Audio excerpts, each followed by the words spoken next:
So welcome everybody, and thanks for tuning in. This is a session with my dear friend Marissa Carrarini, and her background is as a nutritionist, and her whole brand is all about nutrition for mental health. And obviously at the moment we have got so many freedoms unlocking before us, and if we look over our shoulders at the past few months, when we've been in the restrictions of lockdown, there's been quite a lot of push and pull on our boundaries of what treats we can give and want to give, and different power struggles have emerged.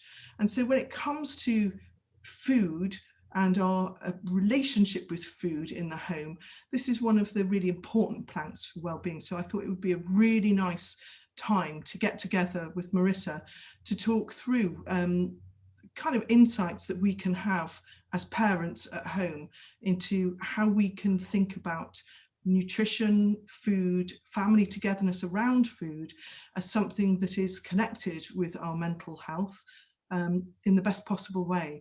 So Marissa, would you like to start by saying a few words about where you're coming from, what your experience is as a nutritional therapist? Yeah, so hello. First of all, thank you, Emma. I'm really happy to be here today. I'm a nutritional therapist. I work in a eating disorder unit, and I also work in private practice. I work predominantly with mental health, supporting therapists with the more physical and nutritional side of things to help people not just self-care, but sometimes remedy certain behaviours or certain complications around their mental health with their food and with their lifestyle and with their self-care. Brilliant. And like me, Marissa's also an awesome mum of an awesome child, and our kids are total best friends. So it's really wonderful to connect with you, Marissa, and for you to help contribute to a kind of different approach to my newsletter, Parenting with Purpose, by really providing something that's more of a discussion and a chat that parents can tap into and listen to. So let's get going. So my first question is, well, I suppose in so many households, mealtimes can be quite a battleground. I know this as a parenting coach in particular, it's a theme that often crops up. And whether it's younger children who take a stand in being fussy eaters, or teens who go vegan, or whether it's to do with parents having different ideas about etiquette at the meal table, keep your mouth shut, use your knife and fork. Given your experience as a therapist who works with adults with eating disorders, and as a parent of those two wonderful children yourself, can you talk to us about how you see mealtimes as being potentially that source of fun and togetherness and connection, whilst also having that potential for serious friction? How can we think about it in a way so that we've got our eyes on the prize of how to get the best out of mealtimes and minimize those sorts of power struggles? Yeah, so I think the term power struggle is really, I think, for me, key. And I think it really sums up my worries about mealtimes. Because, I feel that so often parents are very educated about nutrition. Obviously, they want their children to be polite and well behaved, and that can override what I think is more important about sort of eating together, or family eating, or just even the child eating on his or her own. I guess it's really important to understand that meals are not about this is right and this is wrong, and if you do this, you're right, and if you do that, you're wrong. But really, I think it's about giving everyone a space to, yes, communicate and connect as a family, but also connect to one's own body and learn how to respond to one's own body in a healthy way. And we need meal times to be able to teach children that. So in terms of answering your questions about, fuss eaters and maybe bad table manners and, more challenging children, to teenagers, in terms of fussiness, I think the first thing to think about in terms of fussiness is very often it would be more genetic than environmental. So we're generally born to be a bit more cautious about food, and some kids are born to be a bit more exploratory. Oh, wow. Obviously, That's so interesting. yeah, so it would be more who we are. Obviously, environmental factors can get involved. So you Right. could have a really kind of, naturally kid who would be very relaxed about food, but for whatever reason, they could become quite fussy. So This is one thing that comes up a lot, which is that we often have an inner narrative of what we see in our children's behavior, particularly it's behavior that we don't particularly like. And our narrative is, they are just this, fill in the blank, they're being picky, or they're being obnoxious, or they're being naughty. But that's a really different take on it. Yeah. So really, I don't think it's our job as mummies and daddies to fix that fussiness.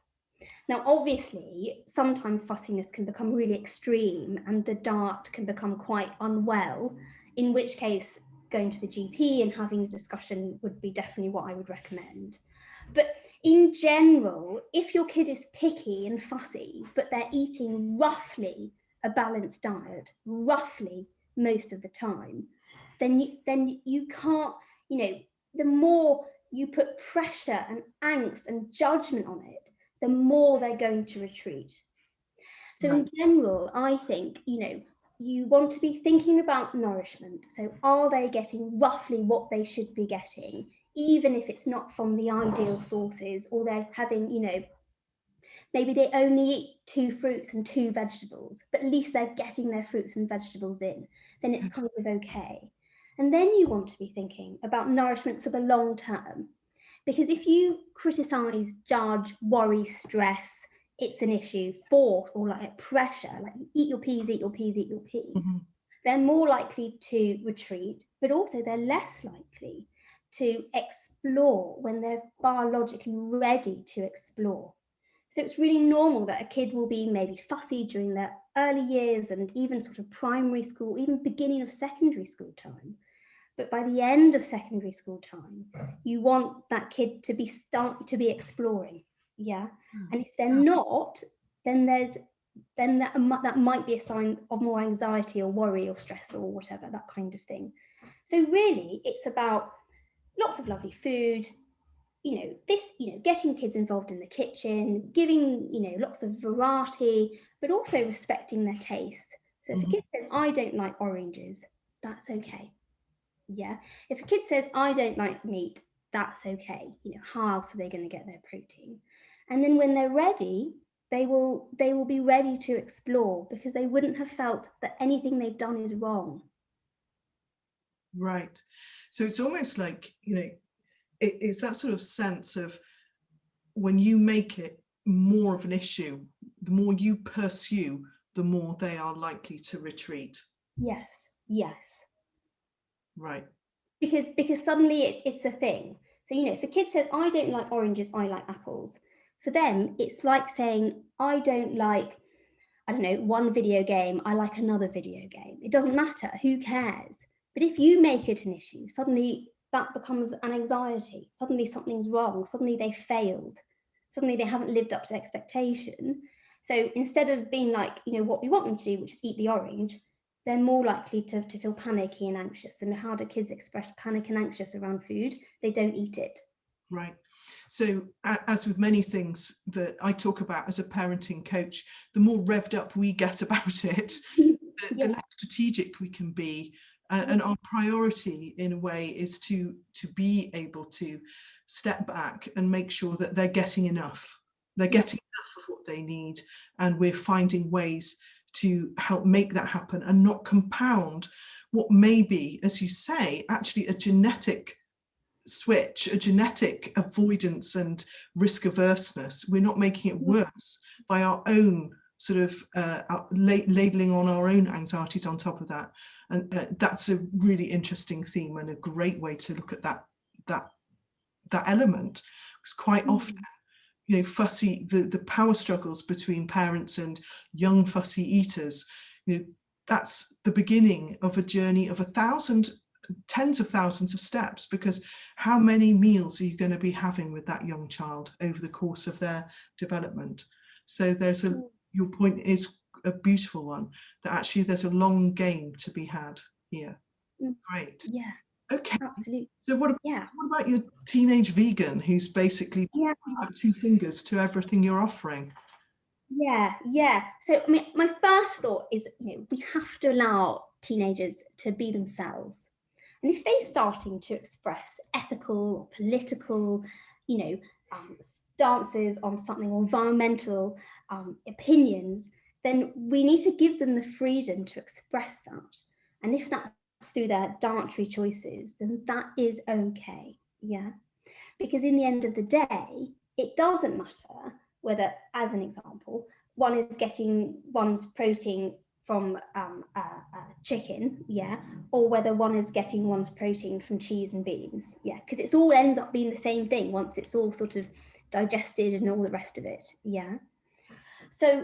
but what I always think is, as parents, we need to be saying, okay, grand, if that's what you want to do, how are we going to make it work on a physical level? So what foods are you going to eat? Maybe we need to do a bit of research and all that kind of stuff. But really, what we really need to be thinking about is keeping the dialogue open. So the reasons behind the decision are always 100% sound.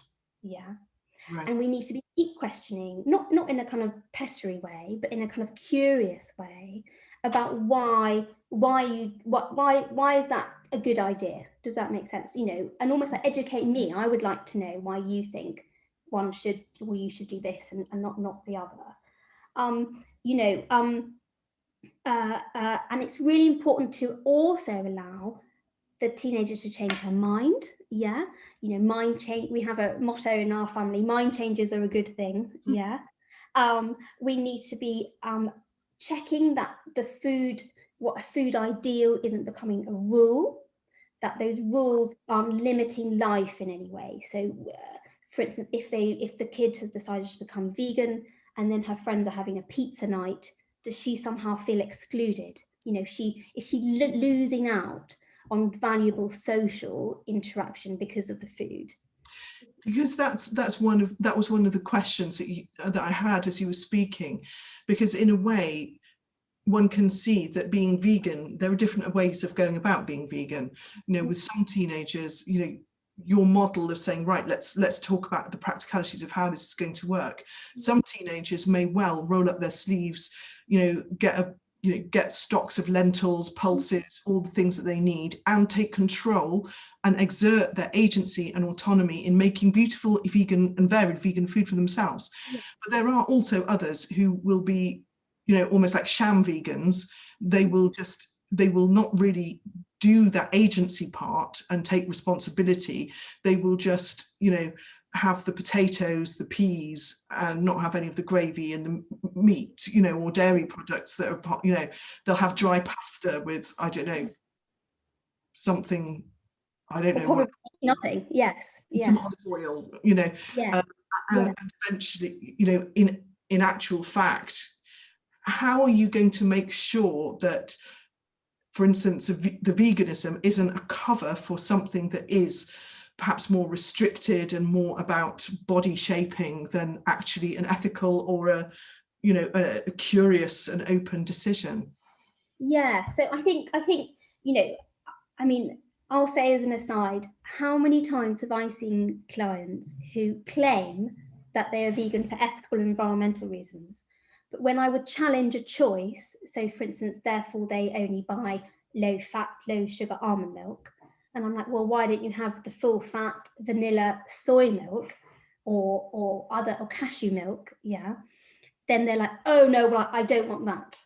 There's a reason not to have that. And I'm like, well, if it's just about ethics or the environment, then you need to be having all those foods, all the vegan foods, all the vegan cupcakes and all the many biscuits you can get that don't have dairy products in it.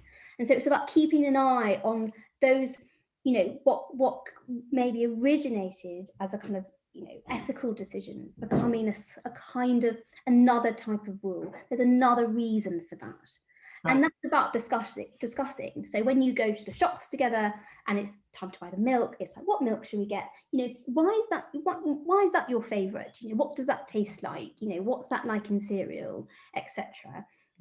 And if you're feeling uncertain about the reply, then maybe it's time to sort of maybe not start worrying, but start thinking that there might be something else going on. Yeah.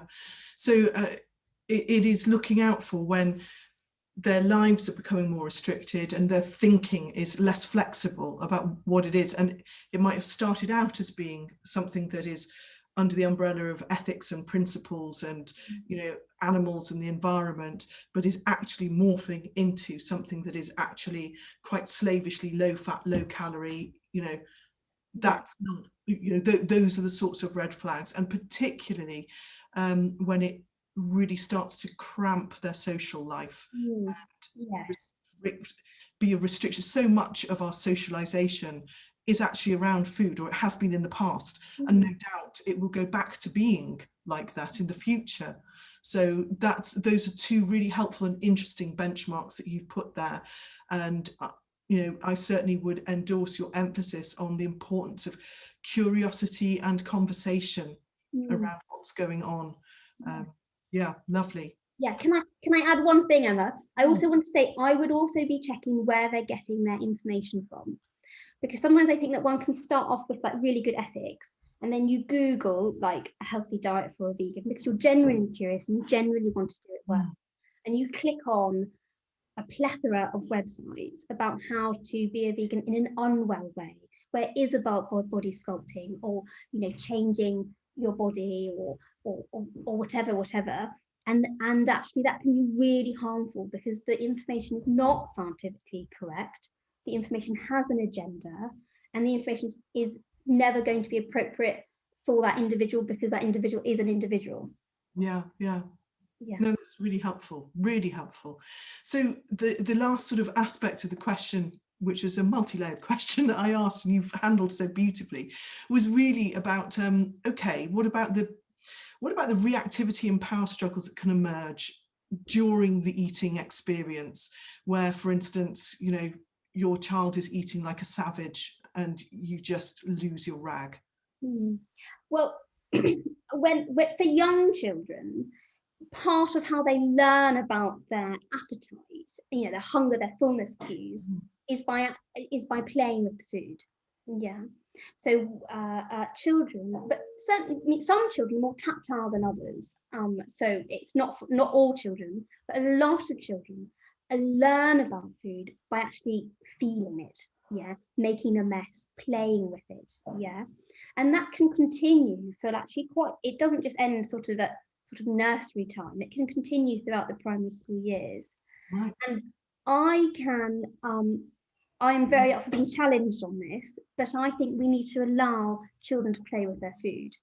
Obviously, in a restaurant with grandparents, they need to understand they can understand from a very early age that you don't play with your food in company. But actually there needs to be a time when actually it is a bit allowed. Yeah. And when we become too rule-based on the food, we're stopping that natural ability to connect to one's body.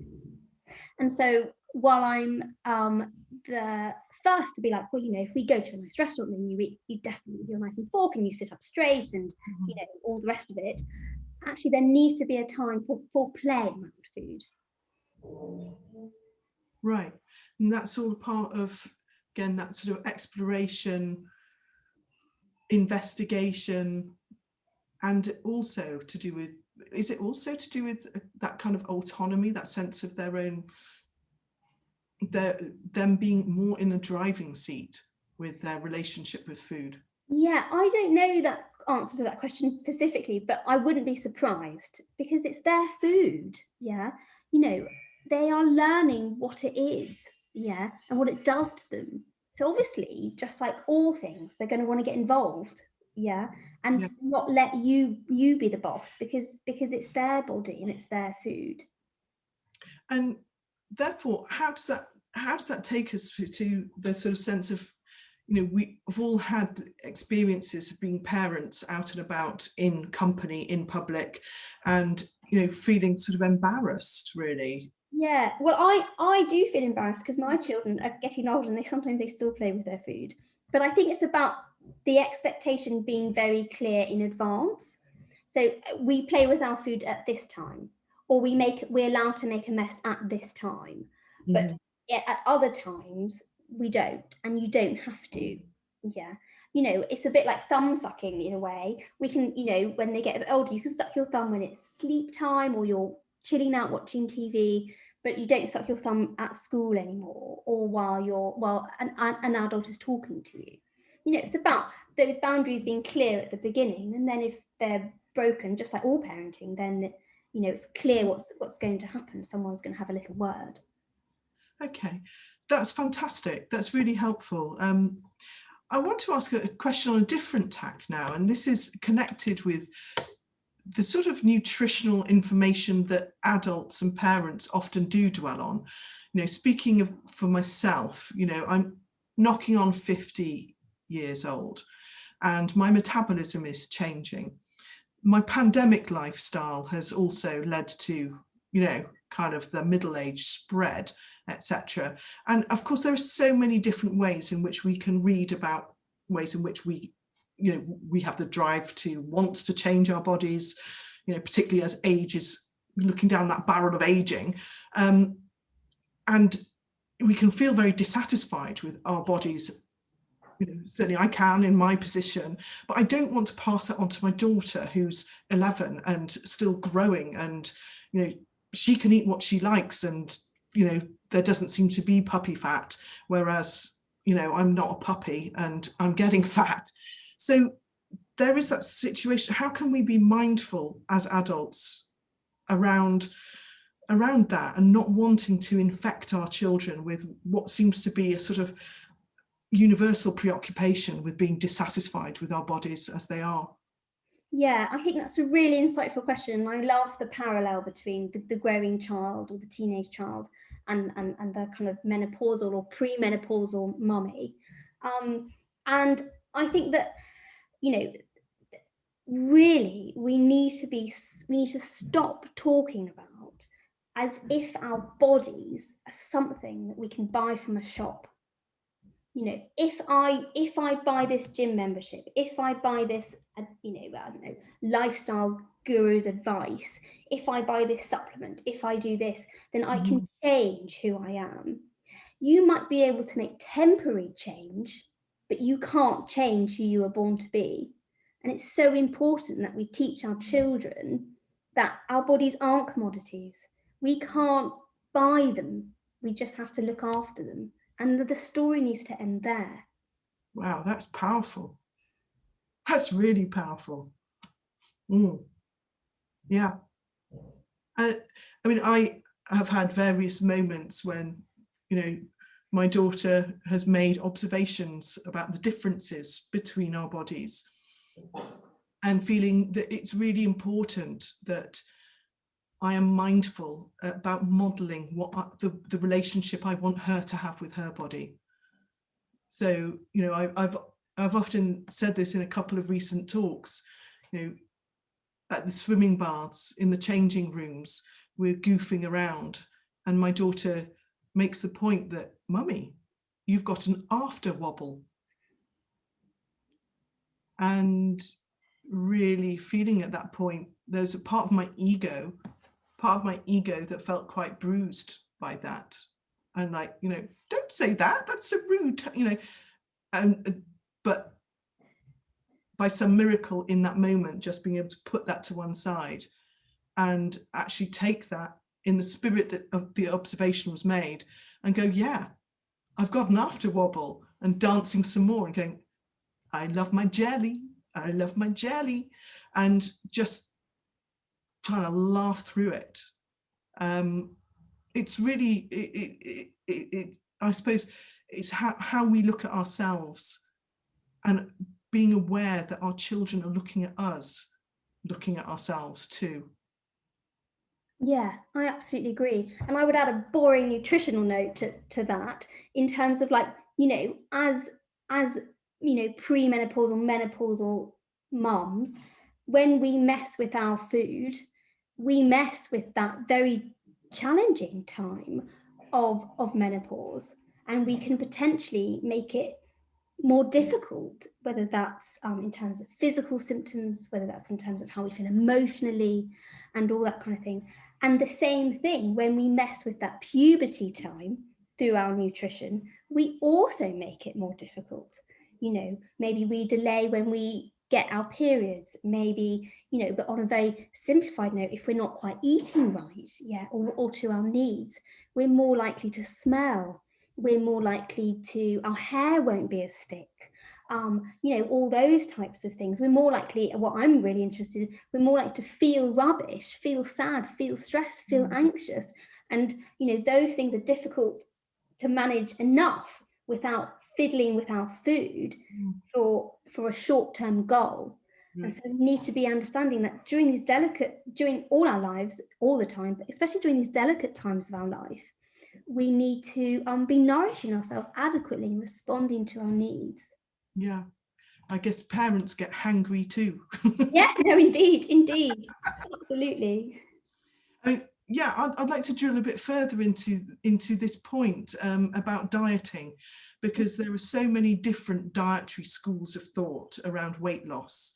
I've tried a few, fat-free diets, putting your body into ketosis, fasting, the paleo thing. As a meat eater, I'm quite into that one. I could go on, but our children's bodies are growing and changing, and they have different needs nutritionally. So I wonder if we can think about that sort of separation of what might be our stuff to do with food and approaches to thinking about our nutrition and their stuff. I've been struck, for instance, by thinking that the brain is made up of 60% fat. So a low-fat diet is not going to be good for any brain, but for a growing brain, it's going to have an even bigger impact. So, what are the pitfalls with sort of, I suppose, making our diets healthy lifestyles and bringing the family involved in that? Yeah, I think it's a really interesting question. I think it's quite a challenging one. And I also know it's one where parents find quite difficult to talk about. Obviously, I think no one should go on a diet. And I think if you do not bore anyone with the ins and the outs, especially your children. I think clearly you must have more interesting things to talk about. Yeah. So in a way, the conversation ends there. But in another way, if you are going to go on a diet, okay, fine, but and it shouldn't be up for debate. It shouldn't be a recommendation. It shouldn't be really of any significance, and it certainly shouldn't affect how your children eat, because when you're dieting, you're not listening to your body. But our jobs as parents is to teach our children that they will be their most healthy and happy if they listen to their body. So I always think, okay, fine, do it, but don't involve your kids, if you're just having salmon and vegetables, then okay, fine, but maybe instead of everyone having it, or you having something special, you put all the food in the center of the table and everyone helps themselves. No one is better or worse because they have or they haven't had the rice. It's just what's going on today. End of story. Because we do use those moral judgments about foods, don't we? That pizza is bad food. Yes. And vegetables, crudité is good food. And you've been good when you've made a good choice. Yes. What is it with morality and food? Yeah, I find it absolutely astounding. I'm going to give you a little example that a colleague of mine told me about from a friend of hers. So a bit of a long-winded story. But so this mum's little girl went to gymnastics club after school. And when she would pick up the kid from school, she'd always bring an apple for her snack. And the child would always cry, have a tantrum and scream, "I want a chocolate bar." And so this friend asked my colleague, what can she do to help the kid eat the apple? But after a little bit of questioning, it was very clear that what that child needed was something more nutritionally dense at that time. And the child instinctively knew that if she had had the apple, it wouldn't have met her requirements. Yeah.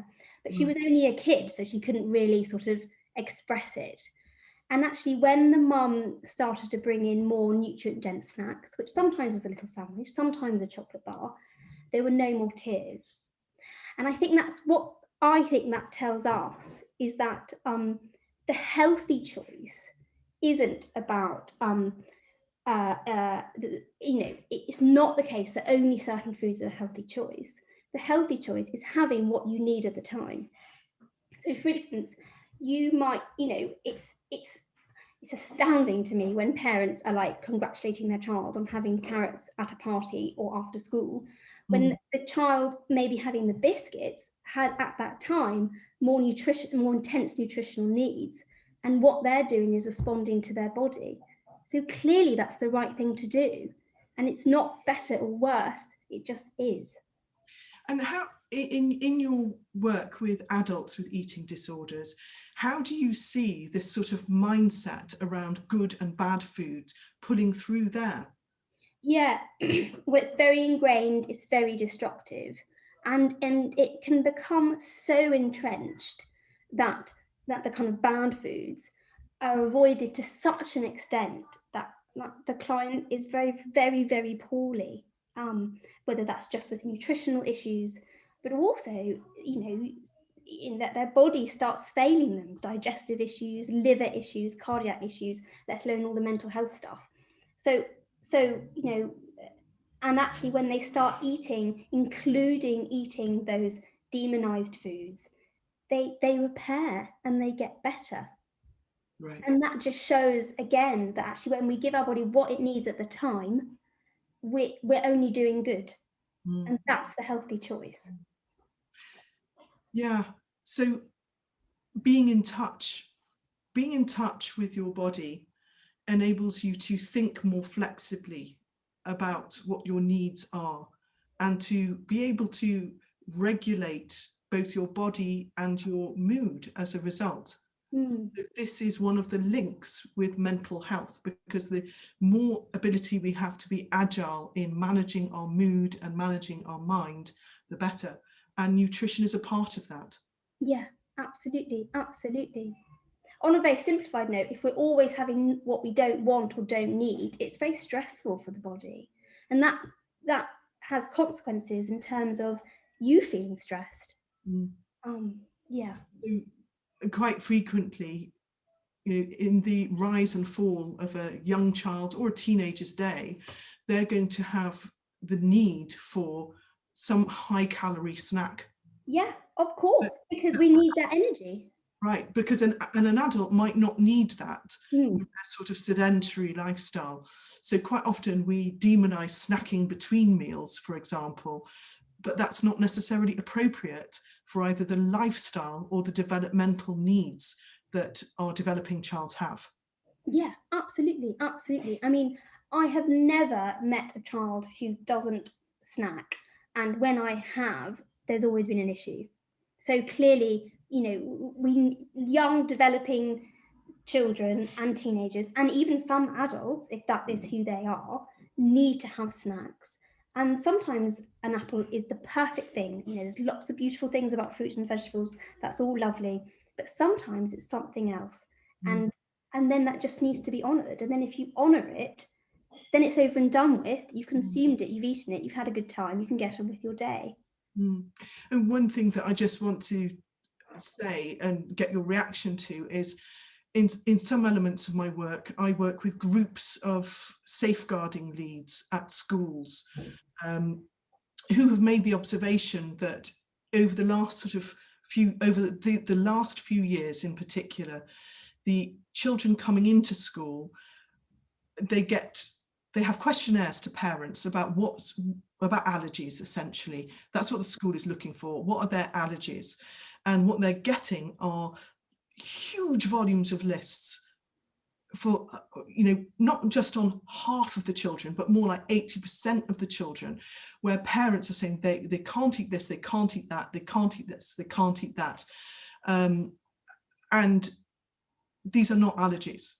These are sort of restrictions and prohibitions that are coming from family life. And the safeguarding leads, who are responsible for looking at the safety, well-being and mental health of the children, are observing that in young children there is more hesitancy and uncertainty about choosing food, snacks after games, for instance, in matches. Should I have this? Should I have that? What's a good food? What's a bad food? So there is a sense that there is a rising tide of inflexibility in our thinking as parents and as individuals about food. Yeah, I mean, first of all, I see that in clinic as well, and I as the longer I work, obviously the clients stay the same age, but I see changes in kind of like culture, I suppose, about food. I guess I would say two things. I would say the client who's been brought up with there is food police, food fascism, however you want to say it, too many rules, too many regulations, are more likely to have things like digestive issues. They're more likely to have things like mental health issues, etc., etc. In the clinic we work in, obviously it's for people with eating disorders, but I think the same thing applies. When they arrive, they also have their really long list of allergies, and we're just really firm, unless it's going to cause anaphylaxis or you're celiac, that it's not an allergy. It's maybe your body isn't working quite right, so maybe there is a food that you are struggling to process and digest, but that should remedy itself with good gut care. You're sorting your digestive system out. And otherwise, they're just fears, they're just worries. And actually, that's not healthy, both mentally and physically. Okay. So wanting to think about, and also I must say, I am a great fan of parents. We're all in the trenches trying to do our best. And I don't want that last segment to sound as though it's all the parents' fault. There are eating disorders when they emerge. There are many complex issues surrounding them. So I wouldn't want anyone to feel that I'm demonizing parents or oversimplifying that. But I know that a lot of parents will be looking at what's happening in the behaviour of their children. What should we look out for? What are the clues that parents should, see as more red flags that our children's relationship with food and their bodies are becoming problematic, and what can we do about it? Yes. So first of all, I absolutely agree. It's never just except in extreme circumstances, never just parents' fault. It's the whole cauldron of events, circumstances, all the rest of it that come together in a slightly wrong way that can cause disordered eating or whatever. In terms of stuff to look out for, I would say yes, keep an eye on the food, but really your eye should be on things like increased stress levels, increased anxiety, increased isolating, maybe lying, maybe unhappiness, getting cross over things that you don't think that their personality would get cross over. Those types of things is the type of things that would alert you to actually there's something more serious going on. Having said that, obviously if the food changes really quickly and the food becomes like a thing quickly, then you should always take that seriously. Again, just like the vegan story, be curious, ask questions, play ignorant a bit, have those conversations, and in a formal way and in non-formal ways. And if you're worried, even if you're a tiny bit worried, I always think you should talk to the GP and talk to the school. Don't delay. How many times have I seen parents who've been like, oh yeah, well, she started to be a bit funny with food in year 8 and now we're in A-level time. I'm like, oh, if something had happened earlier, then we might not be in this circumstance. So curiosity, using your curiosity, trying to withhold judgment too much, because it sort of reminds me of, you know, sometimes, you know, we're really on it, you know, when it's come to our attention, we want to get right on it straight away. And sometimes being on that front foot again makes the child or teenager retreat and makes it harder to connect. So that sort of open, non-judgmental curiosity, aiming for information gathering as much as possible rather than challenging and winning. You know, you have to see the beast to slay the beast. So actually finding out a bit more about what's going on can help a lot. And being ready to go to the GP, go to the school, etc., to take it to other places where you can get more expertise. Yeah, absolutely, absolutely. And not forgetting how one feels, how the child feels about it. You know, does she care? Does she not care? You know, I think, you know, that can be really an interesting indicator of what's going on. Brilliant.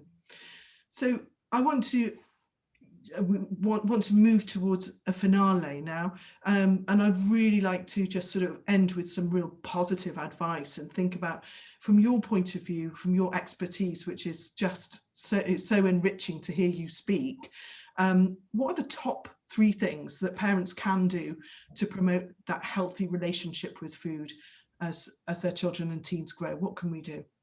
Yeah, the first one would be to eat together. I always say eat together, but don't talk about the food. Yeah. So, I mean, you might be in a lovely restaurant and want to talk about the food or try a new recipe, in which case, grand, but don't talk about the food. Talk about each other. You know, what was interesting about your day? What was difficult about your day? What was boring about your day? You know, so eat together, but don't talk about the food. And eat together, not just at the dining table in a formal way, but eat on the sofa together, eat in the car together. Food. Eat. So that we can explore food together and explore the children's tastes changing together. Yeah. The other thing is, as adults, to act as how you want your children to be. So that means having more if you're hungry. That means not worrying about if you've had more. That means eating ice cream on the sofa. That means